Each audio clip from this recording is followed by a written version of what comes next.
Hello, I've been asked to participate in the Day of Life, a short series by Elemed. So I have a number of questions which I will be answering. My name is Ansar Jawaid. I am based in the South Cheshire area. I'm the managing director of a specialist consultancy which supports pharmaceutical and biotech companies in the area of precision medicines development and commercialization.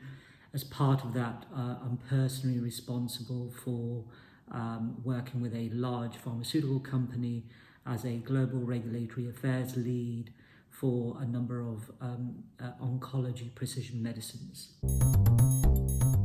So in this role, I'm responsible for a number of oncology medicines, precision medicines. These are medicines that are being developed with companion diagnostics, and I'm responsible for all the regulatory aspects related to the companion diagnostics. So I'm responsible for the regulatory affairs strategy, putting together all the regulatory documentation, liaising with regulatory agencies all around the world, as well as all the implications around clinical trial design and regulatory strategy and clinical trial strategy.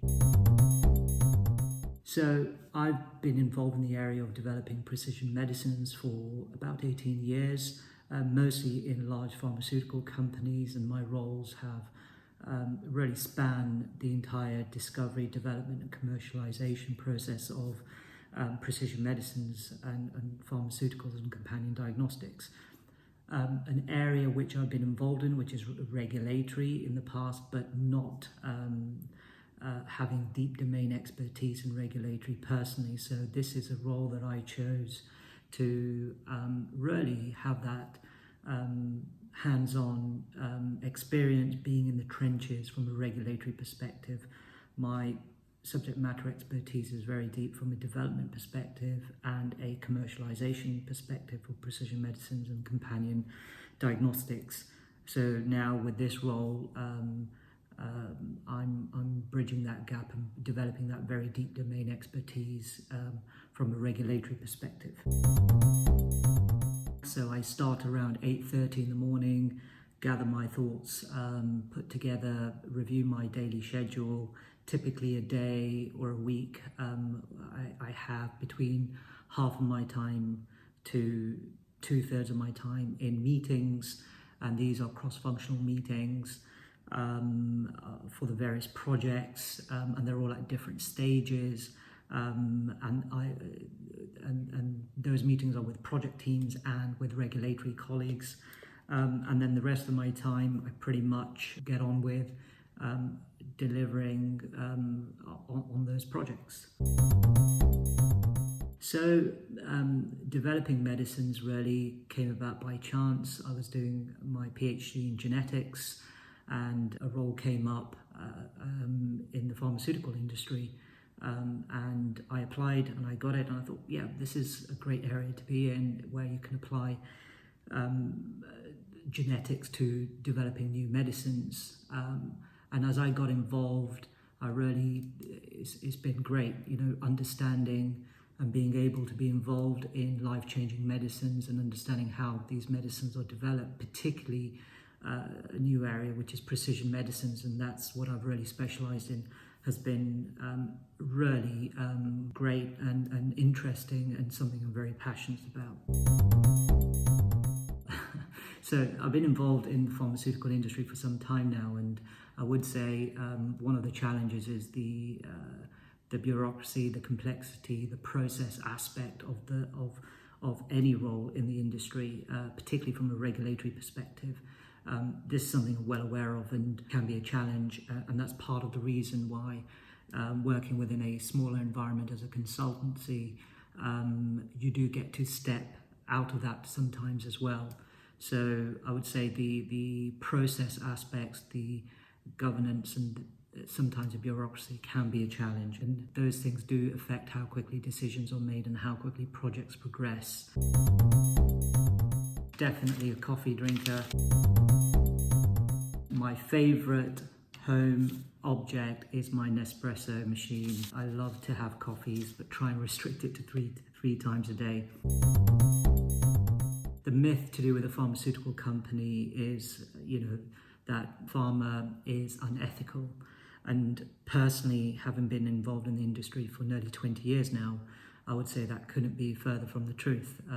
The people I work with, irrespective of where they sit in the organizations, are very ethical people. They are passionate about what they do, passionate about developing new medicines, and very professional. So I think the conspiracy theories about the unethical nature of pharmaceutical companies is largely ill-founded in my experience. Personally, developing novel medicines, I think, is a very noble profession, and it's important to me what I do, and being able to impact people's lives in using my skills, resources in this way, I think is very important to me. Within my own consultancy, I think we are very innovative. I'm joined by 20 associates. We are very innovative and flexible and work very well with our clients. Within the current role I'm involved in, I would say more innovative thinking, quicker decision making would be one thing I would change. I would say it's a very interesting career. Push yourself, but also I would say, get rounded experience. Whether it's in the pharmaceutical industry, get experience across a number of functions, and that certainly has helped me. To be successful in any role, you need to be smart, curious, tenacious, basically passionate about what you do and have the whereabouts to get on with it, and the tenacity to deliver. Delivery is very important. Making my own dent in the world and doing that through developing new medicines that have a real impact on people really gets me out of bed in the morning. Complex organizations, both within the pharmaceutical industry and regulatory agencies. There is so much complexity about regulatory requirements in different countries, and trying to bring them all together, particularly in a rapidly changing environment of precision medicines, can be quite challenging. I think for me, it's about doing what you're really passionate about. I think many people don't do that, and that is really something that I personally impress on, and for me that's very important. Gosh, there are, I think, acronyms. Every pharmaceutical company or client we work with have their own acronyms, and there are so many of them, and to people within those companies, they really don't realize that people coming from the outside have no idea. So acronyms is a big one. Have quite a few role models. Firstly, my father is very important. I accompanied him when I was younger, learned a lot about how he worked, and I think I've learned a lot from him.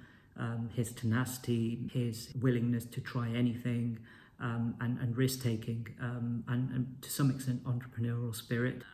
I have other role models. Muhammad Ali is a big one. From a business perspective, Warren Buffett, Ray Dalio. So quite a few people I really follow. I have lots of quotes, but one sort of a mantra I kind of monitor my day or week with on a regular basis, which is, and it structures a lot of what I do, is do good, have fun, and make money. Those three things in that order. So doing good is the most important thing, and a lot of what I do from a professional and personal capacity is driven by that, both professionally in the work that I do and in my personal relationships, whether that's charity or otherwise. Having fun is important, so working with people that I enjoy working with is very important. Having friends, having deep and meaningful relationships personally is very, very important. And making money, it's important. Financial objectives are very important to me as well, in that order. I would say in a nutshell, being better than I was in the previous year. So, I have goals both personally within my own relationships and also professionally, as well as physically. I enjoy sports, etc. So it's really trying to improve in these areas in specific ways this year and being better than I was last year. Thank you very much.